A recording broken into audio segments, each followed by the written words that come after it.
جب بھی اتحاد بین المسلمین کا نام لیا جاتا ہے تو فوراً یہ باتیں شروع ہو جاتی ہیں کہ اختلافات بہت زیادہ ہیں، یہ چیز ناممکن ہے۔ حتیٰ اصول دین کے اندر، بنیادی ترین عقائد کے اندر یہ اختلاف موجود ہے۔ بنیادی ترین اصول دین کے تفاسیر کے اندر، ان کی تشریحات کے اندر اختلافات موجود ہیں، چہ برسد اصول مذہب۔ اور اسی طرح جب ہم بات کی جائے تو لوگوں کے ذہن میں یہ ہوتا ہے کہ اتحاد سے مراد ضم ہو جانا، شیعہ کا سنی ہو جانا، سنی کا شیعہ ہو جانا، یا مشترکات کے اوپر صرف مشترکات پہ عمل کرنا، یا مشترکہ عقائد کو ماننا اور اختلافی عقائد سے کنارہ کر لینا، اختلافی عقائد کو چھوڑ دینا۔ نہیں، یہ مراد نہیں ہے۔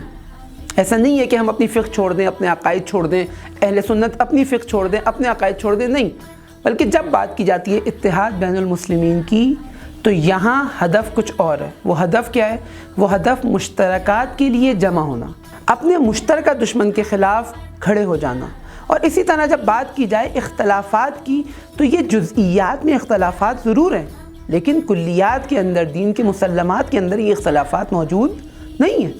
اگر ہم بات کریں توحید کی تو توحید تو مسلم ہے ہمارے لیے، چاہے سنی ہو چاہے شیعہ ہو۔ بات کریں رسالت کی تو رسالت تو ہمارے لیے مسلم ہے، چاہے شیعہ ہو چاہے سنی ہو۔ بس یہ ایسے مشترکات ہیں کہ جن کے اوپر جمع ہوا جا سکتا ہے اور اس کے اندر اختلاف نہیں ہے۔ ہاں، جزئیات میں اختلاف ہے، تو اگر ہم جزئیات کی بات کریں تو ہمارے حتیٰ شیعہ علماء کے درمیان بھی، جب ہم فلاسفہ کی بات کریں یا متکلمین کی بات کریں تو ہمیں ان کے درمیان بھی اختلافات دکھتا ہے جزئیات کے اندر۔ ہاں، ایک بنیادی فرق شیعہ اور غیر شیعہ میں موجود ہے، وہ امامت اور خلافت کا مسئلہ ہے۔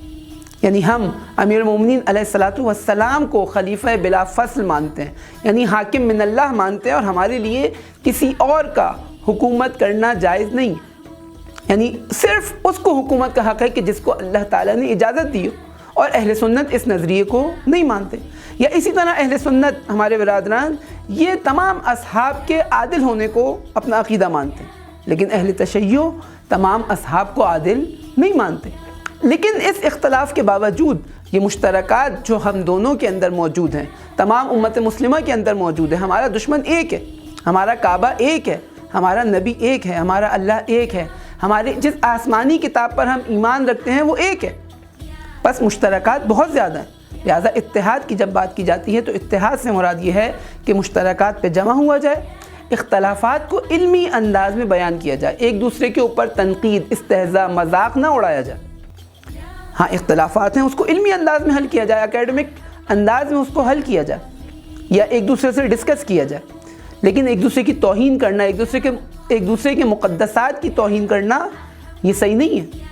اور اسی طرح ہم دیکھتے ہیں کہ بہت سارے مشترکات ہمارے درمیان موجود ہیں کہ جن پر ہم جمع ہو سکتے ہیں، اور یہی اتحاد کا مفہوم ہے کہ ہم اپنے عقائد پر رہتے ہوئے، ہم اپنی فقہ پر رہتے ہوئے، ہم اپنی ان تعلیمات پر رہتے ہوئے کہ جن کو ہم اپنے عقیدے کا حصہ سمجھتے ہیں، ان پر رہتے ہوئے مشترکات پر جمع ہوں اور مشترکہ دشمن کے خلاف اس کی سازشوں کو ناکام بنائیں اور اسلام کی سربلندی حاصل کریں۔